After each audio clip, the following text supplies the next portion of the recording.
Welcome to my channel, Delightful Stories. I'll be happy if you subscribe to my channel and like it. Enjoy watching and don't forget to leave your opinion in the comments about the story. More than 20 years had passed since that tragic moment when the world was divided into before and after, the exact number stored somewhere far away in a hidden corner of her soul. Many years ago, as if it had not happened to her, but somewhere, some time ago, to someone, the woman struggled with guilt, as well as with gray hair, choosing a stronger product. But if for her hair dye from the nearest store, the sharp smell of which burned her eyes, and the bath was covered with a layer of reddish stains, then for the wounds of the soul she needed another kind of remedy. The woman opened the door to the bakery and stepped inside. The aroma of cinnamon, cherries, and buttercream was inexpressible. Despite the early hour, the saleswoman smiled amiably. After much deliberation over the cherry pie, which was begging to be taken away, Tina still chose the cabbage pies. They're great for satisfying hunger, cheap, and don't remind her of her past happy life. That's not for her now, and all those delicacies are not for the likes of her. The salesman kindly wrapped the order in a paper bag, and Tina hurried to put the still warm bag into her simple but beautiful woman's bag. It was the end of winter outside, and the muddy snow was rapidly turning into puddles, leaving only small paths for passers-by to cross. It was only a short walk from the bakery to the entrance of her house, and, overcoming all the water obstacles, Tina carefully lifted the hem of her long black dress, and after a few small jumps, found herself on a dry stretch of road. At that moment, a woman about her age came out of the driveway and slipped and almost hit her. The woman was no more than 43 years old. She was wearing a brightly colored coat with flowers and was completely out of place in the gray landscape. "Oh, I'm sorry. I'm kind of awkward today," said the stranger and smiled sincerely and childishly.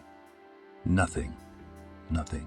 Don't worry." Tina smiled back involuntarily, trying to pretend it wasn't the clinking of coins against the glass bottle that came from her bag. "Is that the smell from the bakery?" The woman nodded at the open bag. "Yes, it's already open there." "That's great. They have a wonderful cherry pie there. Have you tried it?" "No, but I know he's there. I've seen it. It looks wonderful." Her voice traitorously became higher, and the last phrase was unnatural. The stranger felt embarrassed, like a hippopotamus in a tutu. She shamefully lowered her head and felt her cheeks clogged with paint. Next, she tried to squeeze her way to the front door of the entryway. "Do you live here? I haven't seen you before." "I just recently moved in." "That's great. I live on the 15th floor." "Me too." Zoya smiled embarrassedly. "Oh, so you're our new neighbor." The woman spluttered her arms and opened her eyes wide. "What a coincidence. My name is Anna." And she held out her crimson-gloved hand to the woman. "So I know where to knock for salt." The woman shook the hand of a new acquaintance.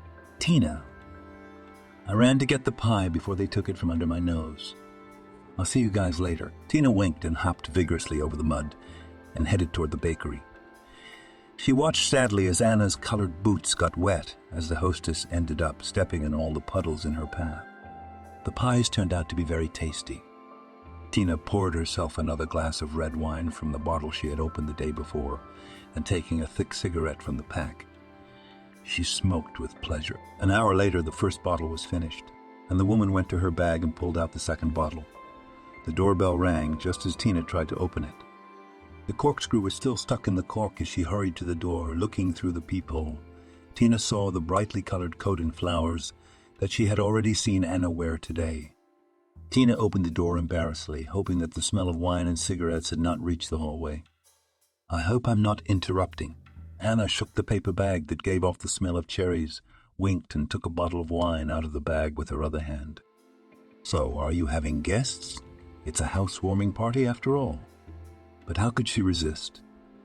Tina opened the doors, inviting the unexpected guest inside. "But I should warn you right away. My repairs are not yet finished." After 2 bottles of wine and a whole day of conversation, the women realized that a friendship had developed between them. Tina admitted that no repairs were going on in her life. She was just too embarrassed to admit that she was fine as it was. The couch left over from the last tenants and the hanging lamp without a chandelier. "Why?" Tina looked meaningfully into the distance and said, "Because I am an ascetic." Seeing Anna's uncomprehending look, Tina laughed. "It's a Buddhist monk." "I'm kidding. I just don't want to change anything yet." A red light appeared on the end of the cigarette held by her thin fingers, and Tina took a puff of tobacco smoke with pleasure. Seeing that the pack was empty, Anna stood up and with no firm step walked to her coat, took out a long, thin cigarette and a small mouthpiece. "Are you seriously smoking through a mouthpiece? Do they still sell them?" "You bet. I don't like the smell of tobacco on my hands." The woman inserted a thin cigarette into the device and took a drag. "That way the smell will still be on the clothes." She turned her face toward the window and let out a thin line of smoke. Tina couldn't understand why Anna was so obsessed with taking care of her hands. Even after a year of their warm friendship, at least she didn't have to puzzle over how to please her friend. Anna turned out to be not only an incredibly charming woman, but also a real hostess. She often brought homemade food, treated her to pies, and even gave her a vase in the shape of a peacock. The vase looked like a foreign element in an apartment that had fallen apart. But Anna insisted that every woman should have a vase. The most eccentric friend's apartment was like an exhibition of Arab culture. All the rooms were covered with bright colors. Every room smelled of powder and jasmine. In the kitchen, there was a refrigerator with a 1950s style edge attached.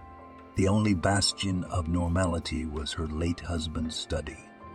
The walls were trimmed with dark gray wood, which was hung with pictures of the couple in love and still young. But Tina had only glimpsed the room once. Anna had told her that her husband had been dead for years, and she had not touched anything in his room. Tina noticed that Anna did not like to remember the past, and did not like to remember the past, and did not torture her friend with questions.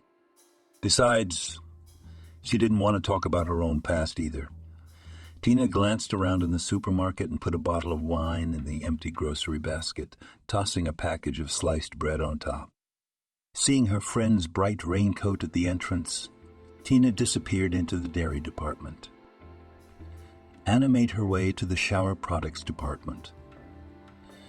Tina quickly walked over to the vacant checkout counter, placing her purchases on the ribbon. "Store card?"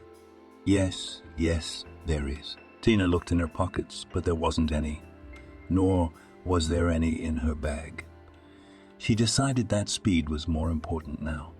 "And let's do it without the card in cash or bank card?" A green light on the terminal's plastic display lit up and the woman attached her card. The terminal asked for a password. "What are you going to do?" Tina, in her hurry, entered the wrong code. She looked around. Her friend wasn't on the horizon, concentrated, and re-entered the numbers. The check slowly crawled out of the cash register. "I don't need a check. Thank you." Tina grabbed the bag and was on her way out when a familiar voice called out to her. "Tina, my dear." "Hello." Anna was already standing at the cash register and waving to her. She quickly punched through her purchases and hurried to the door. "Tina, there's this meeting and I'm just down for some novelties." Anna bragged about the hand kit. "Let's go to my place and get a massage. It's my day off." "I'm sorry. I have a headache today. I should probably stay home. The weather's for sure." "Yeah, smelling the weather on you." The woman stretched her lips in a snide smile. "Such weather, of course, will give you a headache." Tina turned away and furrowed her brow.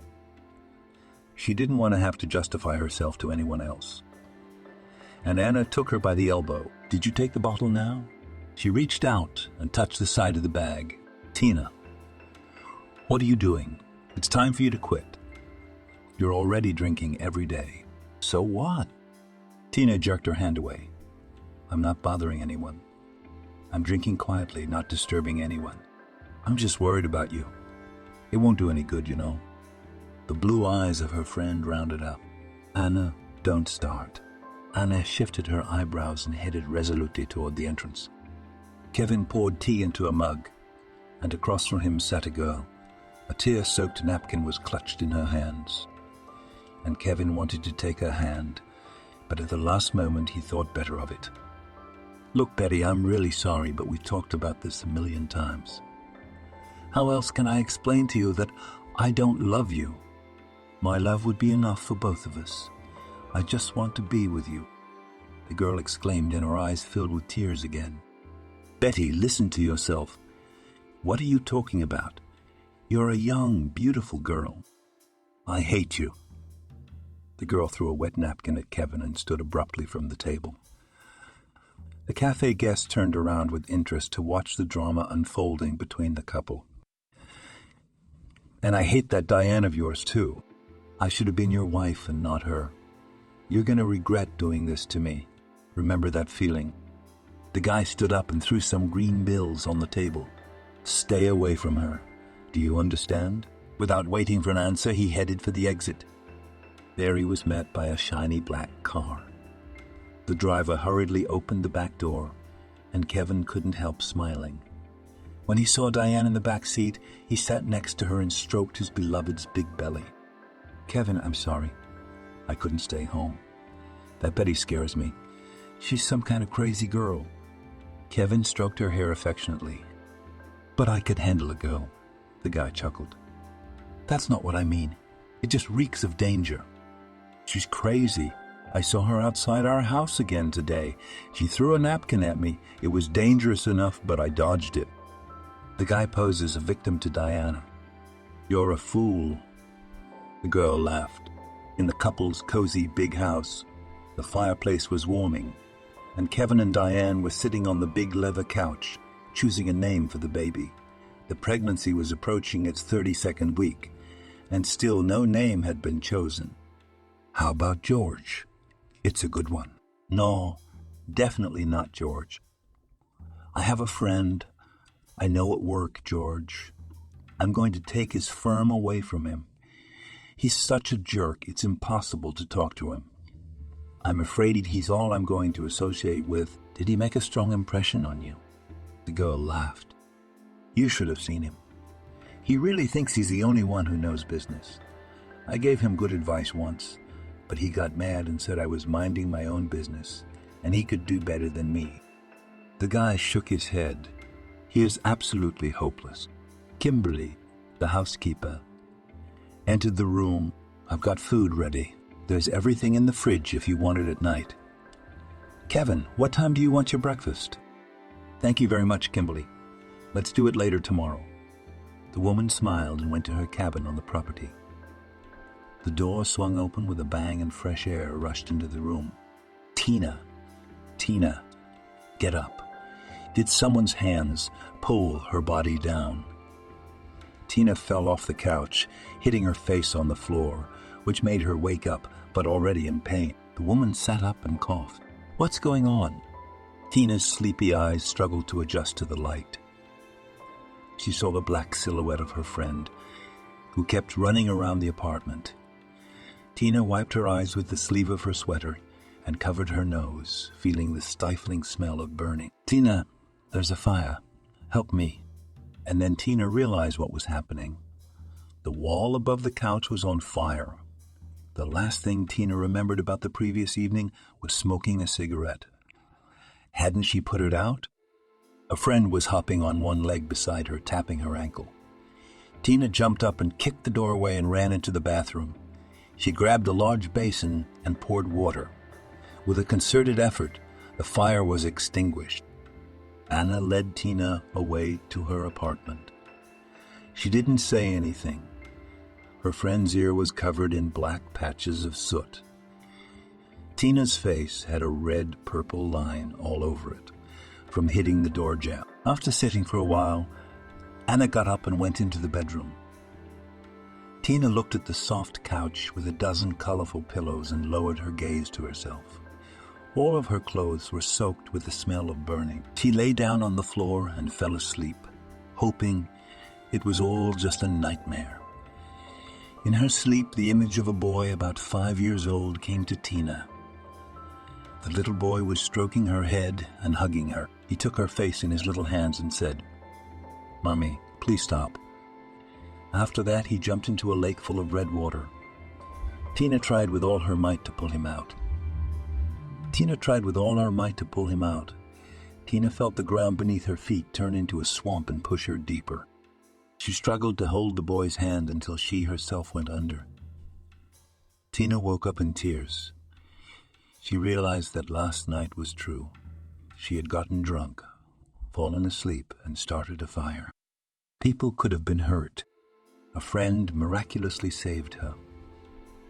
Anna was still asleep, and the girl quietly went into the bathroom, washed her face with ice-cold water, and looked at herself in the mirror. Her face looked wrinkled, and the dyed hair was long gone. Her hair was sticking out in different directions, and she could see gray at the roots. Never again. Tina nodded vigorously to her reflection and took the first cream she could find and smeared it all over her face.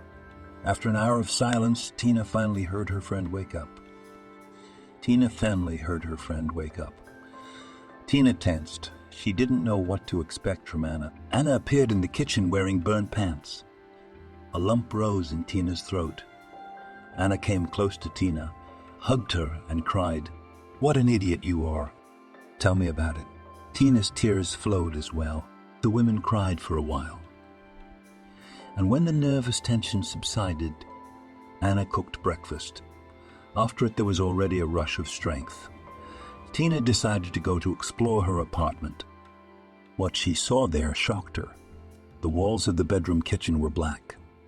The shower room smelled of burning.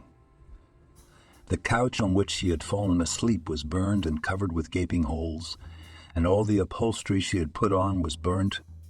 In the kitchen, near the black walls, hung barely surviving scraps of curtains, though most of them had burned too.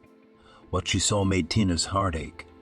She understood that her soul was now burnt to ashes with grief as this apartment.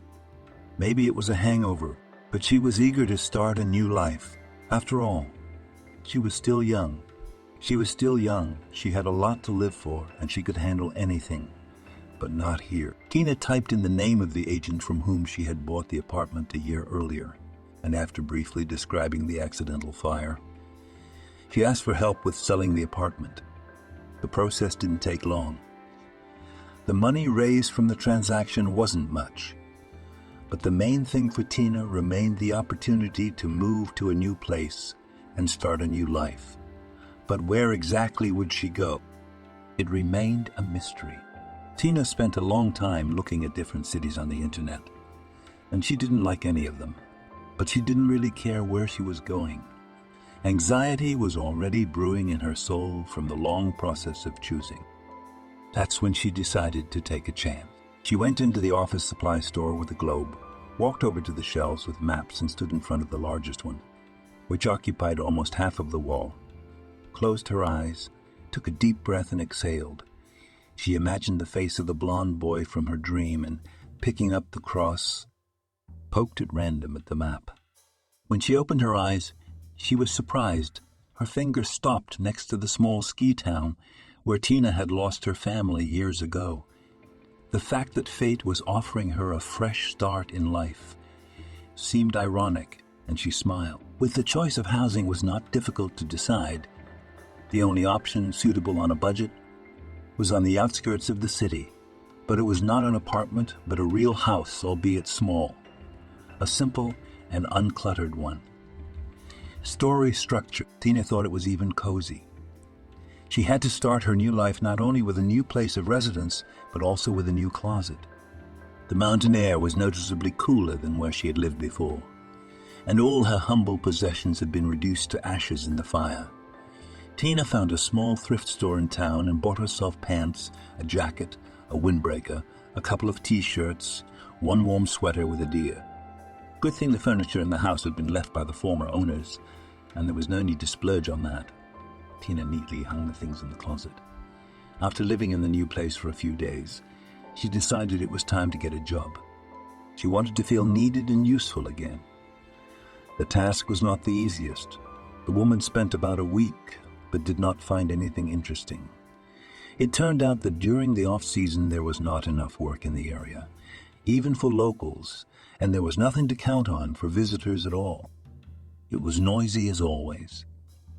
Ethan approached the man in charge, who handed out the day's assignment. "You'll have to bring groats from the warehouse today."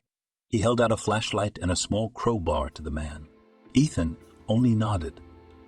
The crowbar fit perfectly in the deep pocket of his wide pants, the flashlight in his jacket pocket. His leg was still throbbing from yesterday's fall, but he did not say anything to the elder of the congregation.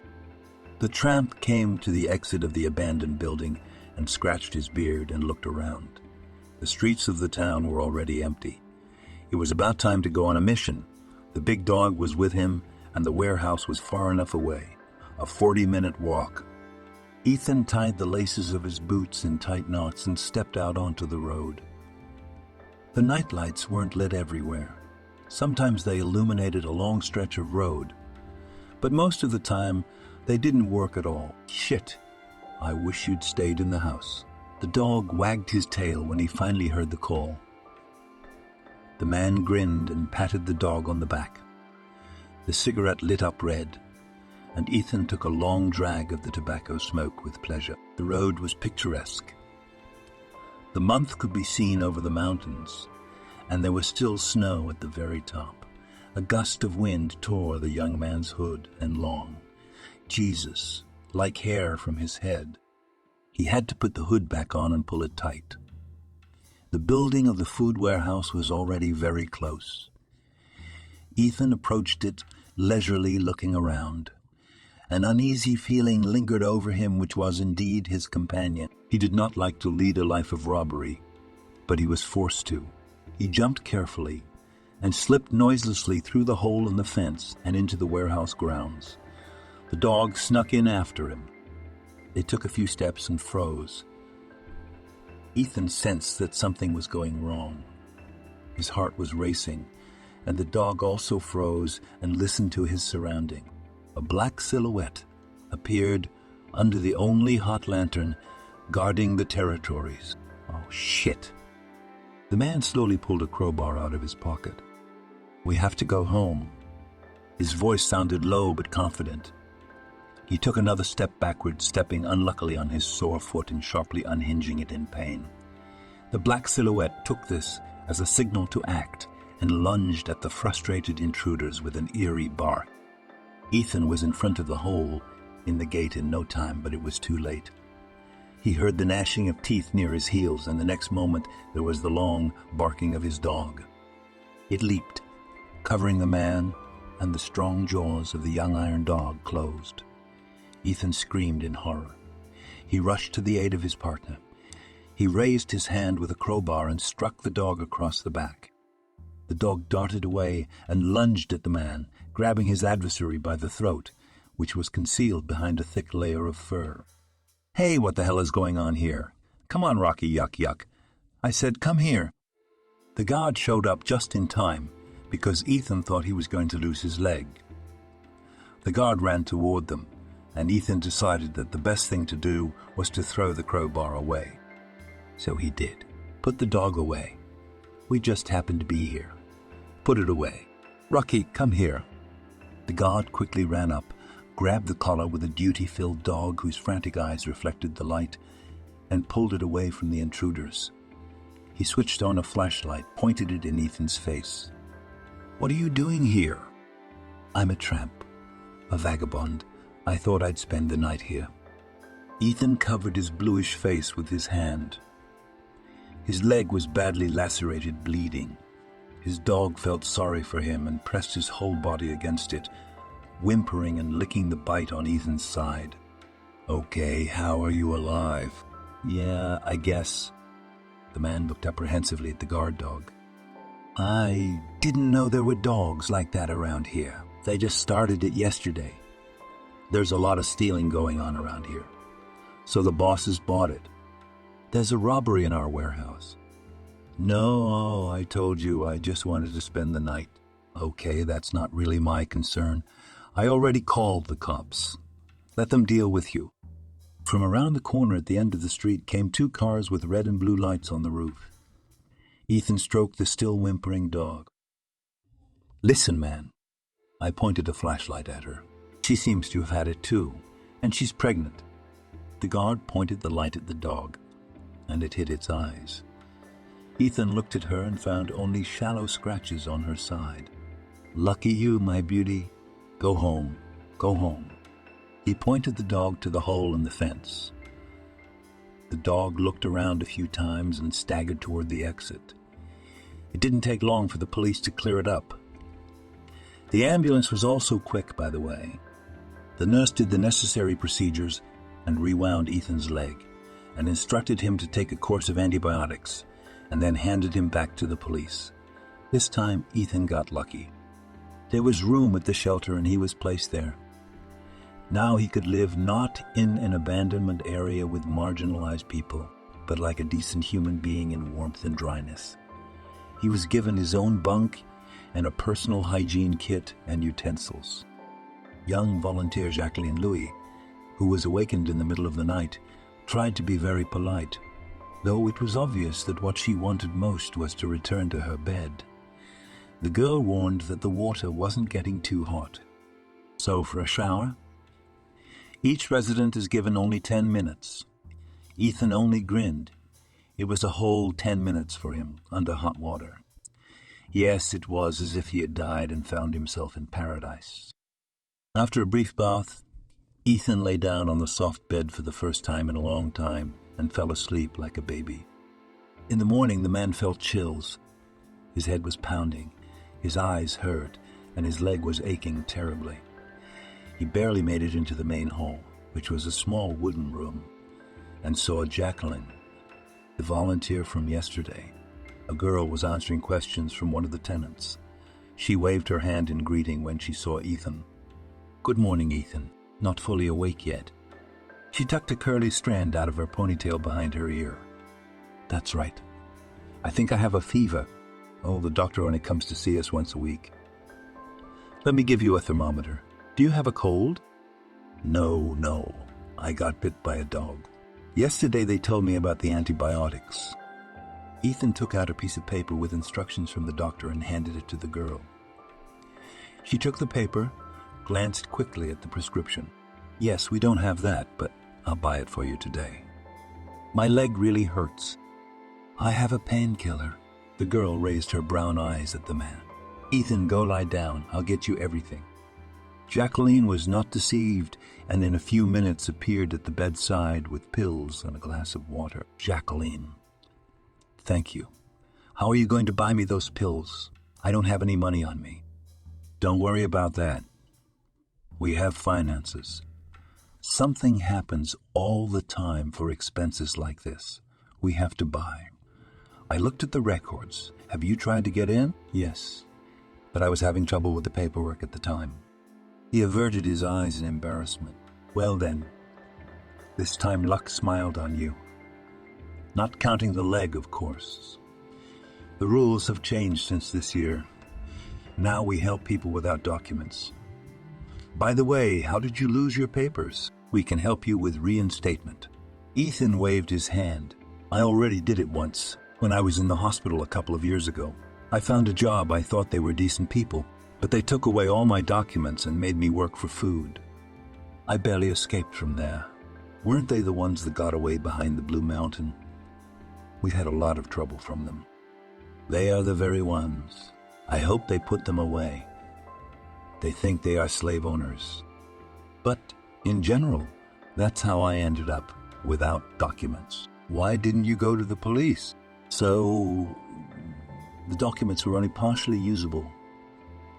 They helped me in the hospital, and I stayed with them.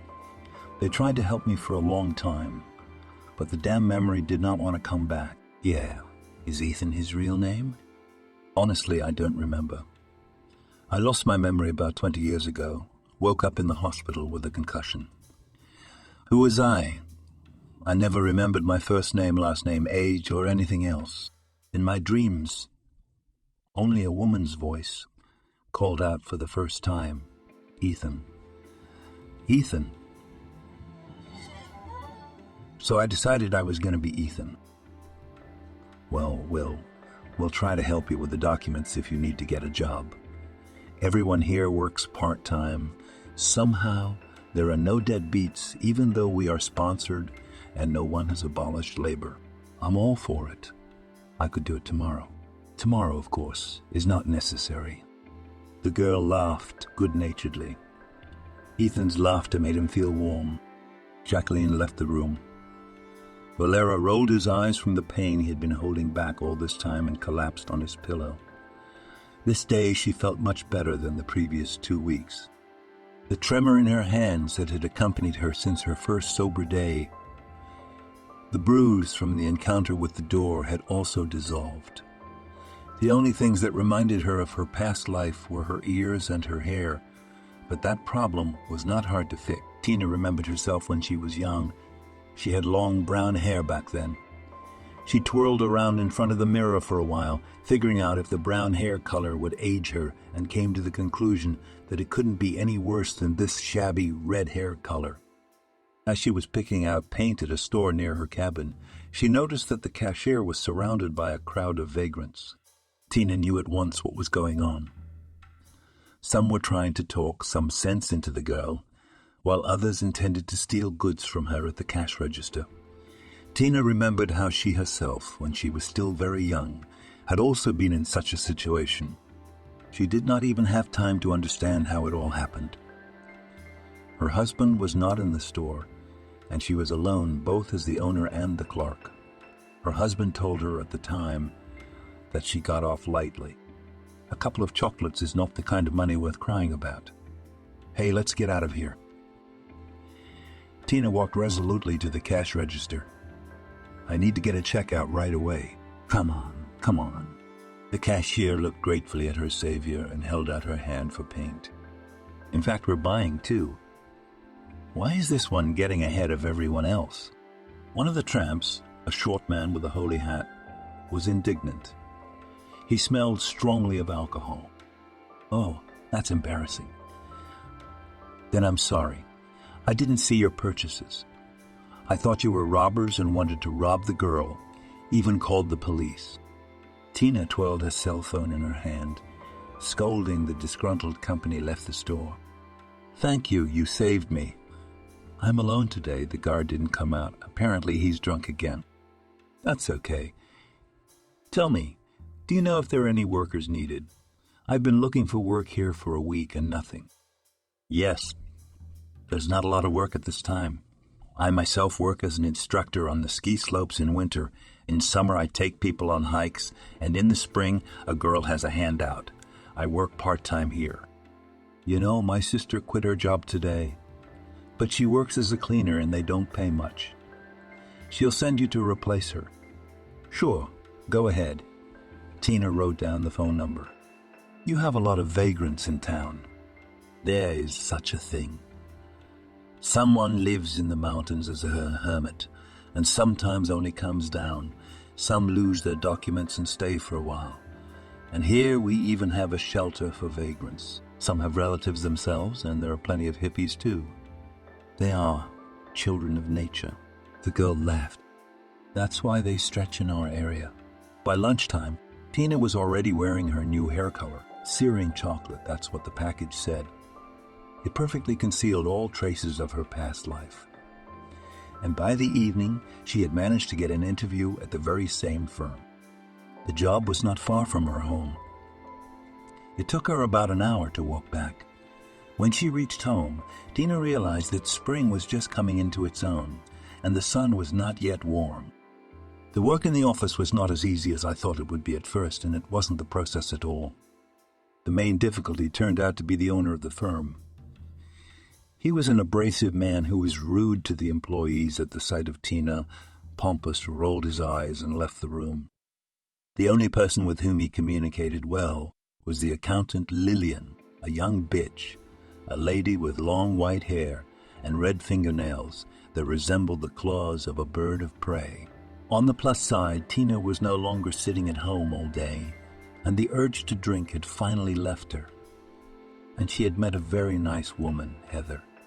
Heather was one of those women who looked hard to tell if she was 45 or 55. Tina decided to think she was somewhere in the middle, about 50. They hit it off right away. Heather was the secretary to their boss, George Harris. Seeing the way the boss behaved in the presence of the cleaning lady, Heather advised Tina to see less of him and to divide her work hours so that she wouldn't cross paths with him. The advice turned out to be sound. Tina started cleaning her boss's office last when he was leaving the office so that when he came back in the morning, everything was clean and she could hide in other offices. According to Heather, the firm dealt in some kind of spices. Tina didn't know anything about it, but she liked the work atmosphere. Co-workers walked the halls, had coffee in the conference room, and trucks of product arrived in the parking lot. Workers were loading and unloading goods. Life was boiling, though, as Zoya understood from the conversations in the smoking room. Business at the firm was not going well. One day, when the offices were already empty and of the employees remained only Heather, swamped with numerous tasks, Tina walked over to George Harris's office, opened a window, and closed the front door so as not to create a draft, leaving a bucket of water by the door, and proceeded to clean up. Suddenly, the door to the study opened with an effort, and Lillian flew into the room. A gust of wind instantly created a draft, and the door tried to close, nearly knocking the girl off her feet. Startled by this insolence, Lillian forcefully pushed the door open wide, almost knocking the water bucket over. It all happened so fast that Tina didn't have time to stop the blonde. Lillian tossed her hair behind her back, stepped forward, and landed her foot right in the bucket. Stunned by the unexpected sensation, Lillian abruptly yanked her wet foot out and snagged the handle of the bucket and flipped it over herself. Tina was dazed as she watched this scene, holding on with all her might not to laugh. She covered her mouth with her hand and just had time to gasp as Lillian, like a wet cat that had fallen into the water, was enraged.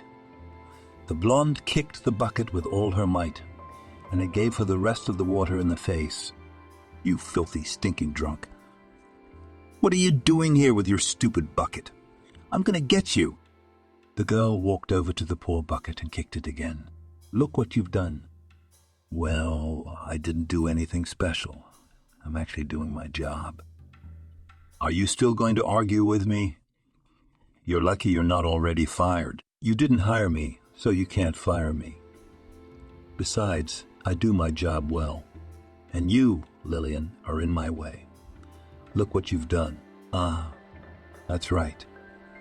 The girl, waving her hair with a confident gait, walked to the table. "Let's see how long you last here. I'll remember you, and I'll make sure you get out of here as soon as possible." Lillian took the file from the table and left, slamming the door loudly. It was getting close to noon. Kevin was getting pretty tired of these long negotiations. The arrogant businessman annoyed him with his lack of understanding of basic business principles. The most disgusting thing was that this upstart didn't want to listen to anyone. He was a real control freak. All the faces at the negotiations looked tired.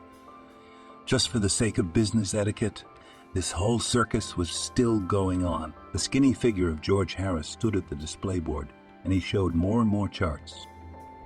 Apparently, they were supposed to convince everyone that another loan would bring potential investors multi-million-dollar profits. Kevin looked at his watch. He had expected to be home 2 hours ago.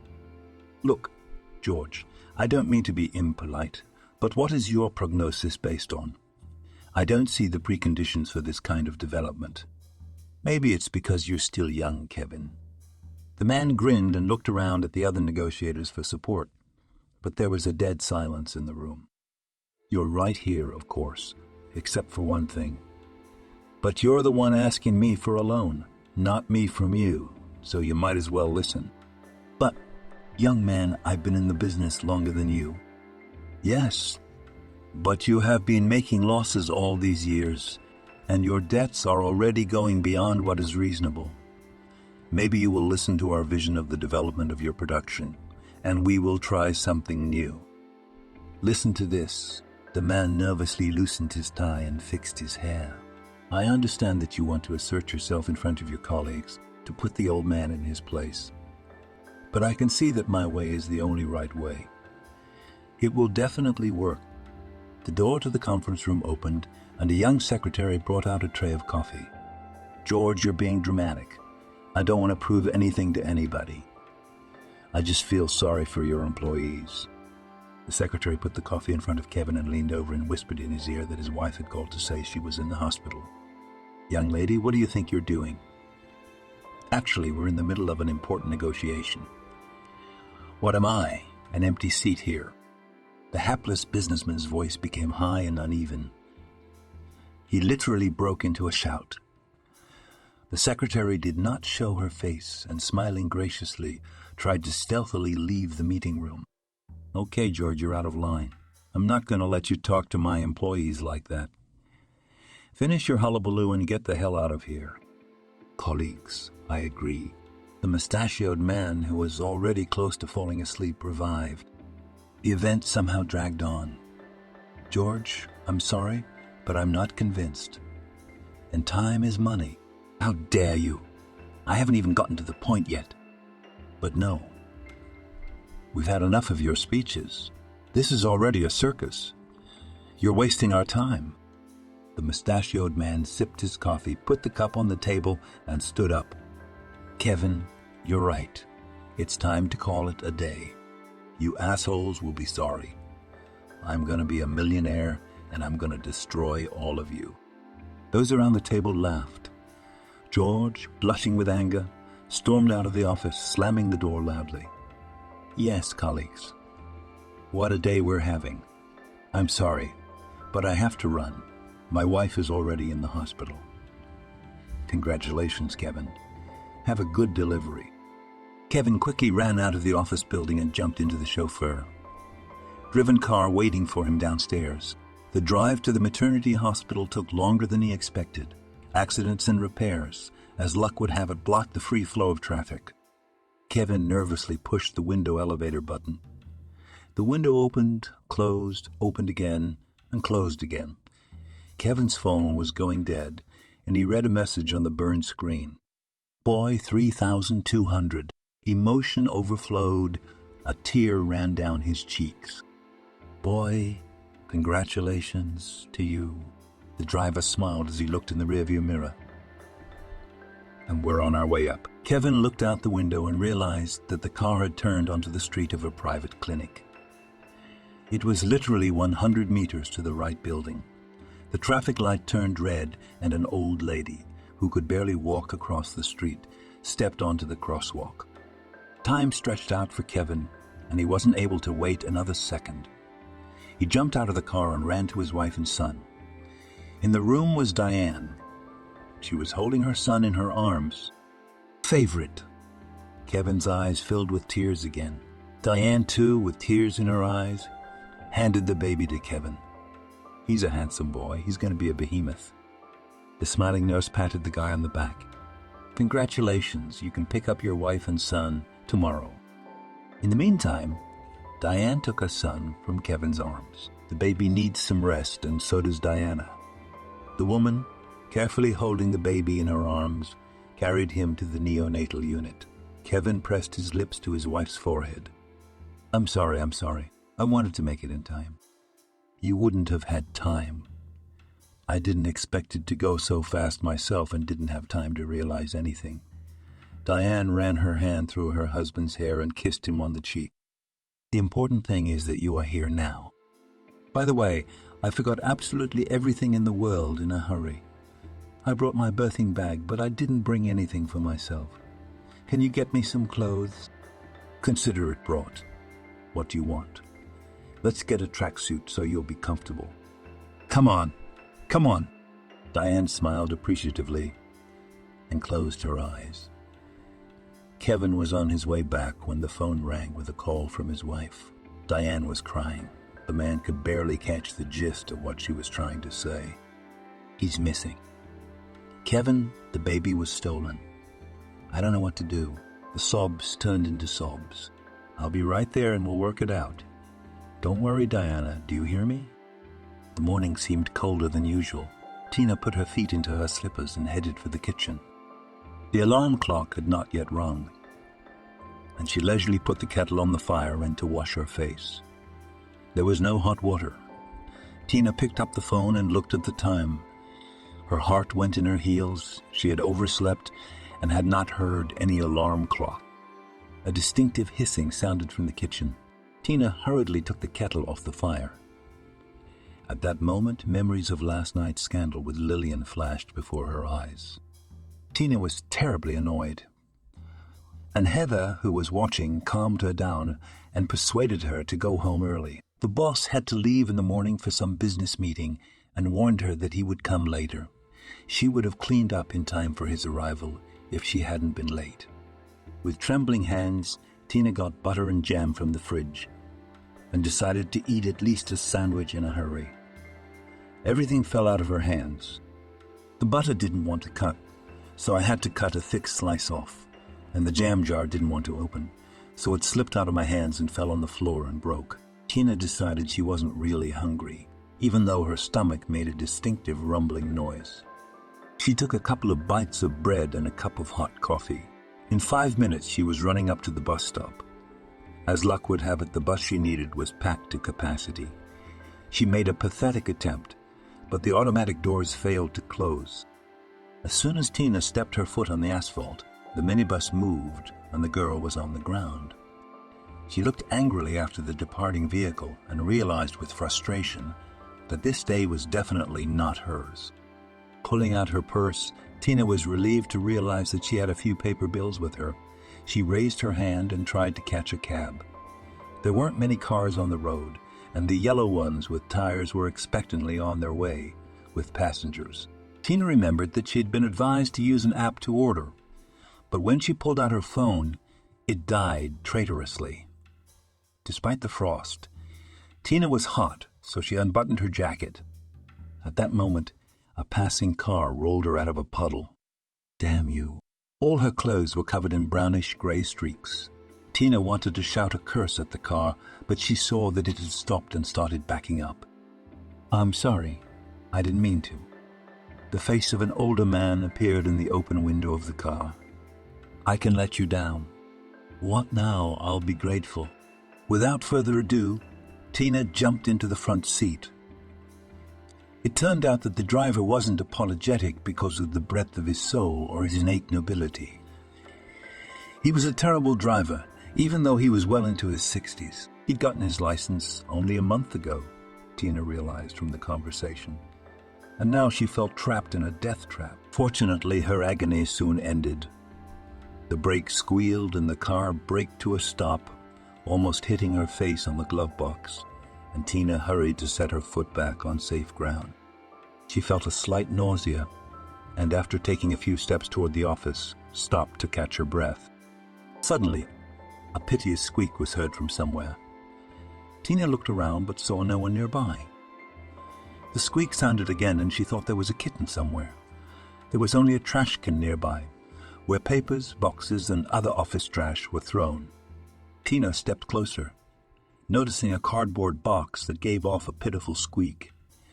When she opened it, she was taken aback. There were no kittens in it. Inside was a small, soft cushion on which a newborn baby was perched in a daze. Tina just stared at the infant for about a minute.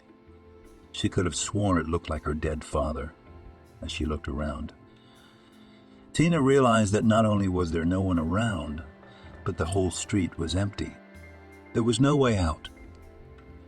So she took the box with the baby and hurried to her workplace. She couldn't leave him out in the cold.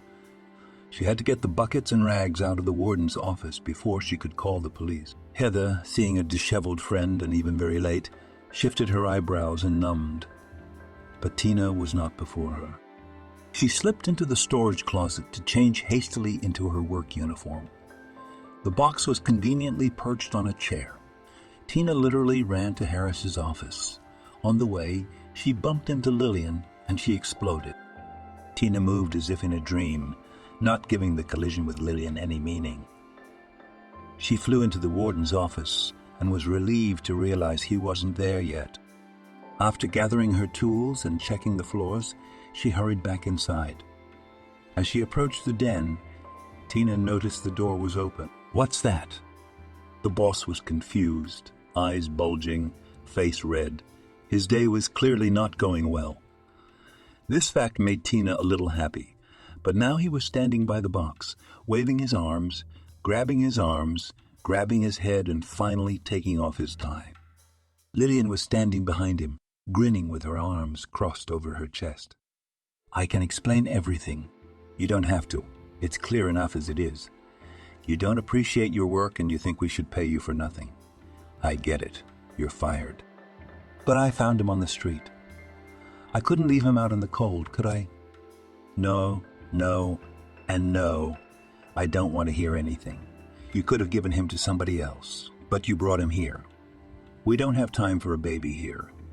Go on, get your things and get out, and take this one with you, too."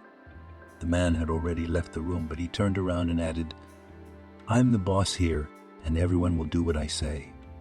He looked around at all the curious employees who'd had time to get involved, to see what was causing all the yelling and noise. He clapped his hands loudly and went to his office. Curious crowds scattered on their way, and Tina, to her surprise, was relieved.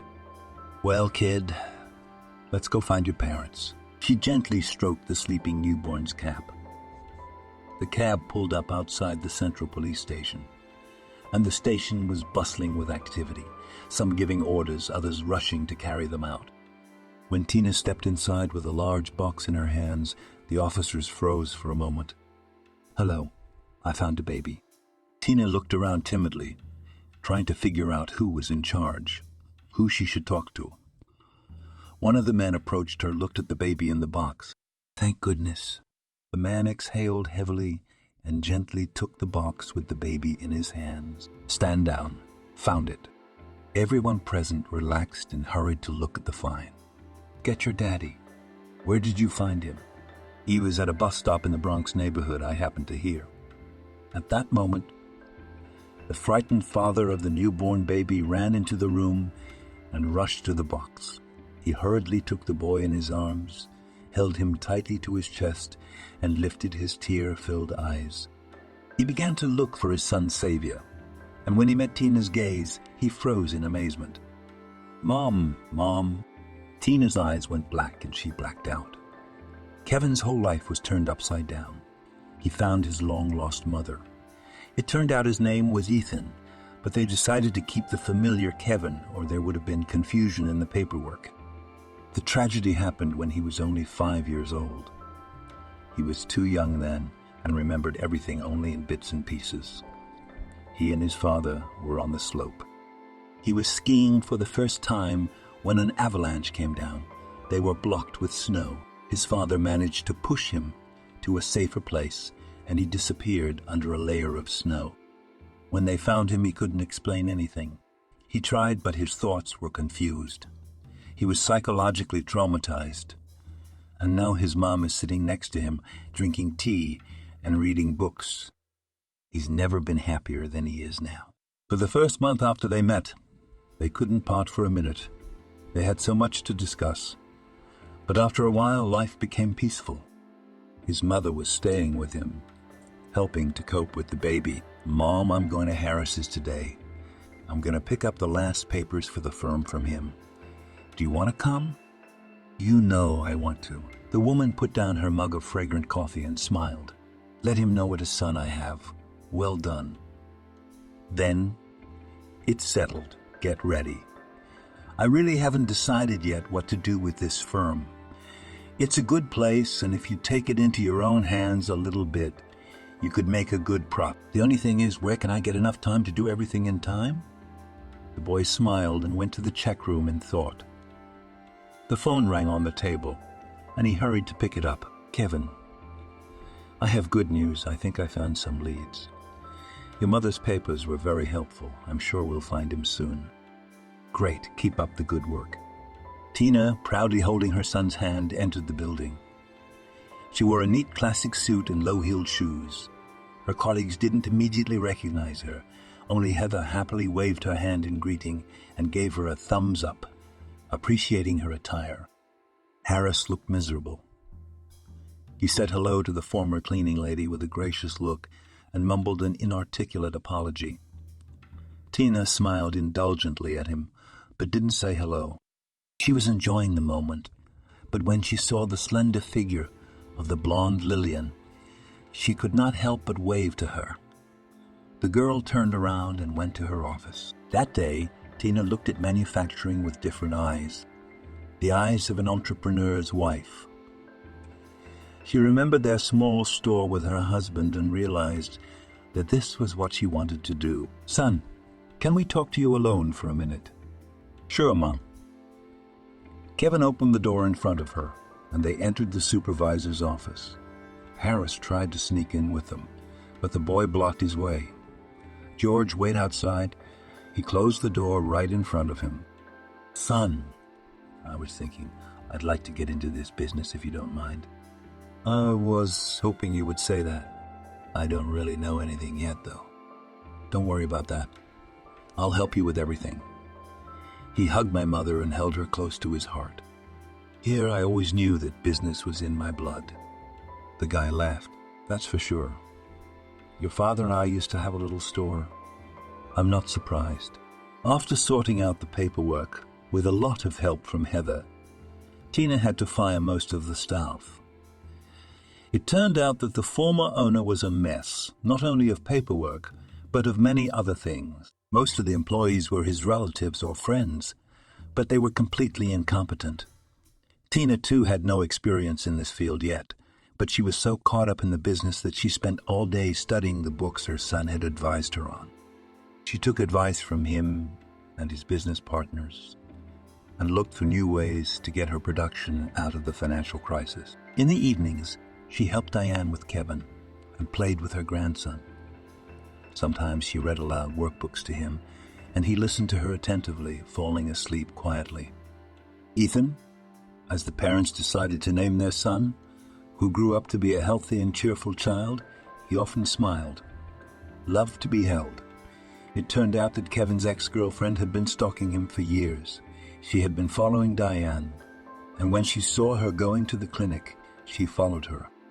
As she later confessed at the interrogation, she was very drunk at the time of the baby's abduction, and when she sobered up and realized what she had done, she came up with nothing better than to leave the child on the street. The court was tough on her, and she got the punishment she deserved. An electric shaving machine rumbled in the man's hands, and he carefully went over his chin. "Well, at least he looks like a man, but as you can see, he's overgrown." Ethan ran his hand over his face and made sure he hadn't missed a hair. "Are you talking to yourself already?" A fellow asylum seeker entered the shower room. "I told you you were crazy. They'll figure it out soon enough and kick you out." The man laughed and patted Ethan on the back. "By the way, didn't you go to see Jacqueline today? Do you know why she paged me? She didn't say anything to me. Probably something personal. But she's already gone on business, so I'll have to wait for you until tonight." "Is there anything to look forward to?" "I guess things have moved on with the paperwork. I have to go to work anyway." "That's right." The man went to the mirror and ran a comb through his hair. There wasn't much to look forward to. The day's work had passed. As usual, Ethan walked the perimeter of the facility and made sure no vagrants tried to steal food. His leg was still a little sore, and he often took a seat on the bench to rest it. He even liked his job as a cemetery janitor. There weren't many people around, especially on weekdays, and the night janitor took over for him. Ethan hadn't been given night shifts yet, though he didn't mind because they paid more. But his boss explained that he needed to get his leg fixed first. He hoped he would be well by next month and imagined sitting up at night in his gatehouse, maybe even writing his memoir. John laughed at his idea, but Ethan didn't give up. After all, he said, he had a story to tell. There are so many scars on his body that just describing how he got each one could already make for a thick volume. As he pondered the future, time passed quickly, and Ethan did not notice the darkness outside when he returned to the shelter. Jacqueline came running up to him, and the girl looked excited. Ethan, I have big news for you. Sit down. What? The documents didn't work out. It doesn't matter. Don't worry about it. No, this is different. You have guests coming to see you. Me? Bandits or something? No, definitely not bandits. The girl looked back at the door. Ethan, come into my office. I'll be waiting for you there. Ethan hurriedly changed clothes and headed for Jacqueline's office. He quietly opened the door and saw a man and a woman sitting with their backs to him. When he heard him enter, the couple looked around, the man stunned. He looked into the face of the woman and her young companion, and they seemed familiar. The man realized he was short of breath. Jacqueline, noticing this, hurriedly opened the window. She poured a glass of water and slipped it into the hands of the white-as-death man. Ethan walked along the wall, keeping his eyes on the pair of anxious faces trailing in front of him, and slowly slumped down on the bench, his head splitting. Suddenly, fragments of memories flashed before him. Zoya couldn't believe her eyes. She looked at her husband, and he was alive. Yes, shabby, graying, aged, but alive. She could see on his face that he was remembering her. William, I've been looking for you both on that harbor slope for so long you got swept up in an avalanche. I'm your wife. You probably don't remember me. The man looked up at her with tired eyes. I'm Tina, and this is Ethan, our son. His name is Kevin now, and I found him just a few months ago. Tina realized that she could barely move her lips, so she threw herself around her husband's neck and cried. In the yard of Tin's last apartment, the arbors had been changed, and the air smelled of cherry blossom.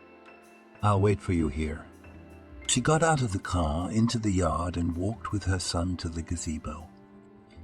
Tina clasped her husband's arm, and with the other taking her adult son's hand, they walked up to the apartment where she used to live and walked a little further to Anna's apartment.